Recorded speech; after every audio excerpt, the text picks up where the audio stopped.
So this is part 2 of the video on how to use the recording options in your regular stock keyboard.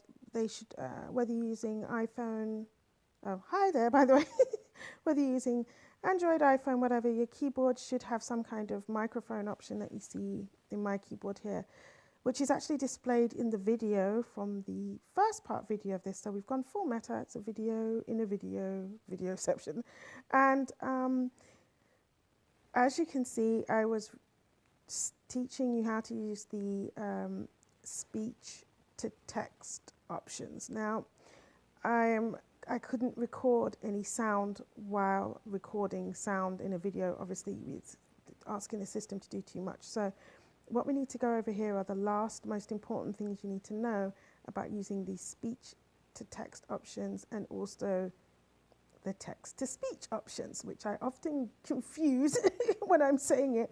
So if I make mistakes, then you should be able to know from the context of what I'm saying which one I actually meant, even if I say the wrong one. So bear with me on that. Okay, so one of the most important things to understand when you're recording, so you avoid making lots of mistakes, is to understand that you must say things at a regular speaking speed, your regular talking speed, but you must be as clear as you can in terms of your pronunciation. You must use your best standard of English or whichever language you're using so the system can actually understand you and doesn't confuse your words. In some cases, it will confuse them anyway. For example, if I say the word Andrea, it always thinks I mean the word Andrew. To make it understand that I mean Andrea, I have to overemphasize, which is enunciate. I have to really say Andrea, and so it knows that that's what I meant. But if I say it too slowly, Andrea, it will write out the word and, the word dre, or drew, and the word year. That's what will happen. So I have to say, so today I spoke to Andrea, and I have to still overemphasize it, but at a regular speed. Very important to understand is about speaking your punctuation, okay? So if I say, well, that was a good idea, comma, I would like to do that again, full stop. What will happen is it will write out, well, that was a good idea, and then the word comma, I would like to do that again, and then the words full stop. If I say, well, that was a good idea, comma, I would like to do that again, full stop, then it will do it correctly. It would actually put in the symbols of comma and full stop. Same with new paragraph. If I say, okay, I finished now, full stop, new paragraph, it will write out full stop, new paragraph. If I say, okay, I finished now, full stop, new paragraph, it will just write out the words full stop and new paragraph. You have to get used to speaking in dictaphone speech. So an old-fashioned dictaphone, which depending on your age you may never have heard of, would record what you were saying, and then somebody would have to come behind you and type it out. This is just doing that for you in real time, so you have to put grammar, you have to speak out the grammar into your sentences. You have to say, okay, that's everything I had to say, full stop, new paragraph. Well, comma, that's everything I had to say, full stop, new paragraph. Get used to doing it like that at that speed. Understand that sometimes you'll have to switch it up and use monotone and enunciation into your sentence. I'll explain. Well, I saw it in a vision, full stop. It will write out, I saw innovation, full stop. Doesn't understand. So you'd have to say, well, I saw it in a vision, full stop, new paragraph, and I thought, what on earth is going on, comma. Do you understand? So if you, you have to know when to switch it up, when to help the system understand what you meant and what you're saying. And you just need to practice a little. It's always beneficial to practice our public speaking, to practice speaking clearly, to put on our best voice so we can use it whenever we need to in a professional setting when recording something and so on. So no harm, no foul, it's all good stuff. So just practice it, and in no time at all, you'll have it right. The next set of things to know is about what to do after you've finished recording your main sentences. You need to go over that for two reasons. One, sometimes it may have just put in the wrong word because it didn't understand you. But if you didn't misspell, obviously the recording options often don't record spelling mistakes. So it will put in a correct word, which means the system will not flag it as incorrect. This is why using your speech, text-to-speech, yes, using your text-to-speech software is so important. As you know, I recommend App Voice because they're the best right now and they're working. And I have an entire video showing you how to get the best voices for that as part of your system voice, depending on how good your system voice is on your device, or buying some good ones from Acapella, things like that. But what you absolutely have to know is how to do it. I highly recommend Ivona and the voice Amy.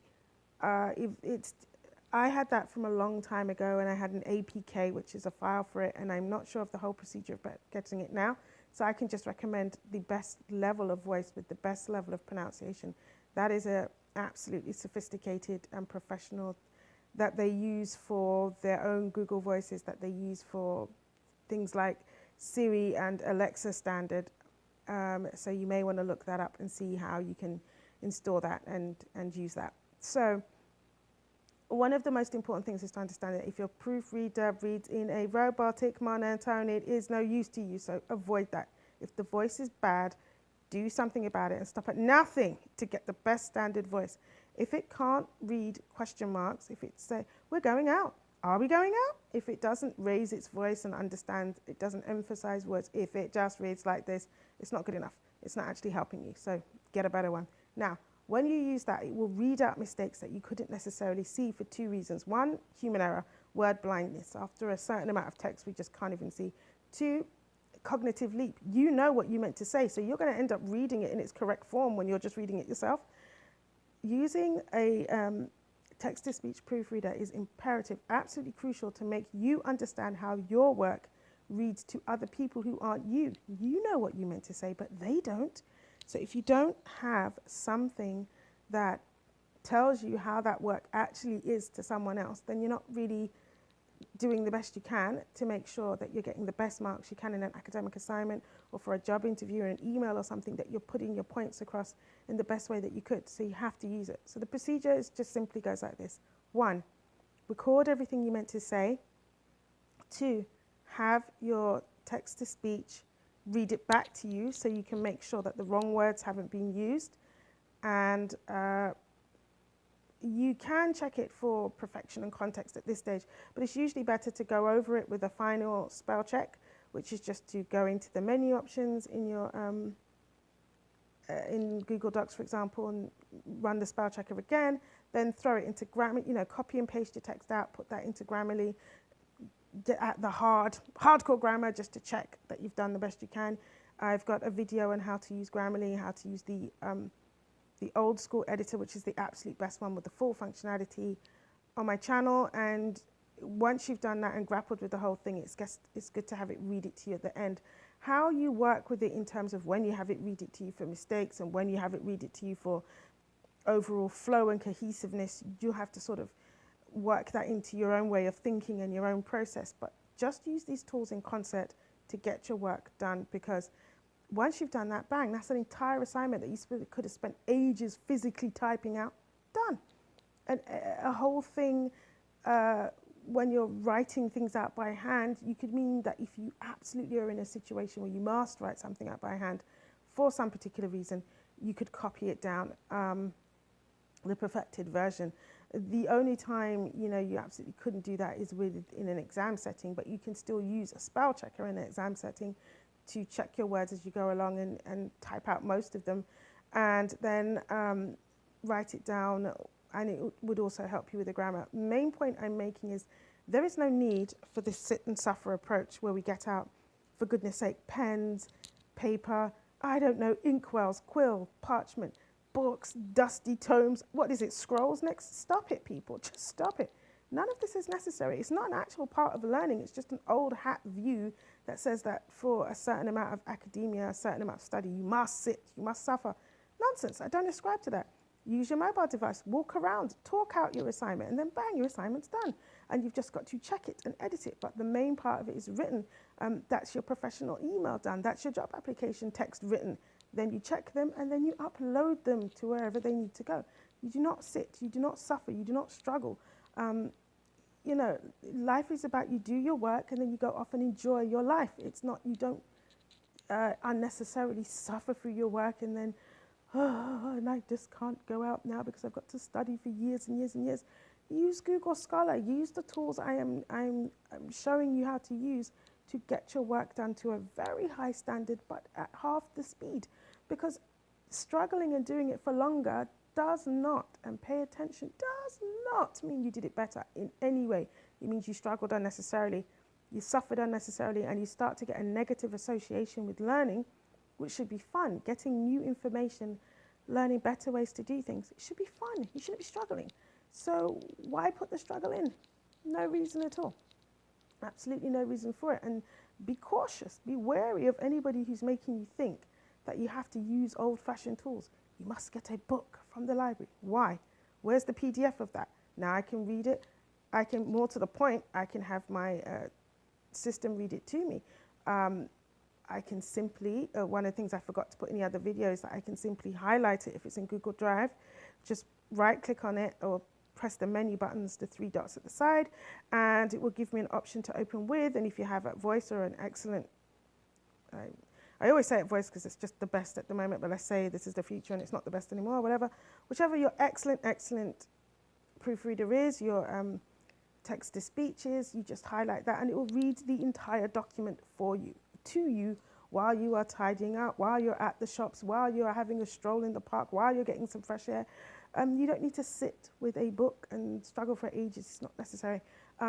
When you want to cross-reference or annotate, it's a PDF. It's there, isn't it? So you can check it with other things. You can put comments in. You can put in your references for different things. Build your assignments quite quickly. Learn to work in this way so that you don't, give yourself premature grey hairs and struggle through all of your learning, okay? So try to learn to use all of these tools in concert, using them together to get into the habit or to get out of the habit of, right, I've got to sit down and just knuckle down. I've got to put my head down. You don't have to do any of that. You can actually enjoy your learning, enjoy writing out your things, enjoy editing them and getting them done because you're using a device that's always in your hand most of the time anyway for most people, your mobile phone or your tablet. Mine is both. It's both a mobile phone and a tablet, so it's larger than your average bear in terms of devices. But whatever thing you have, as long as the screen is sufficient that you can see, and most of the screens are longer now. They're a bit thinner, but they're longer than they ever used to be. So if you turn that sucker sideways, you've got plenty of room to work with, and just, get used to doing it that way. And as you know, the name of this series, as I keep saying, is give yourself a fighting chance. Just do that. Make things easier on yourself. And then you can actually maybe start to really enjoy and get some higher benefit out of what you're doing, which is really supposed to be the point of learning, to get some benefit out of it. Okay, guys, that's enough lecturing out of me. Enjoy your evening, your weekend, whatever you're doing. I'll catch up with you guys later. Until then, take care. Okay, bye-bye.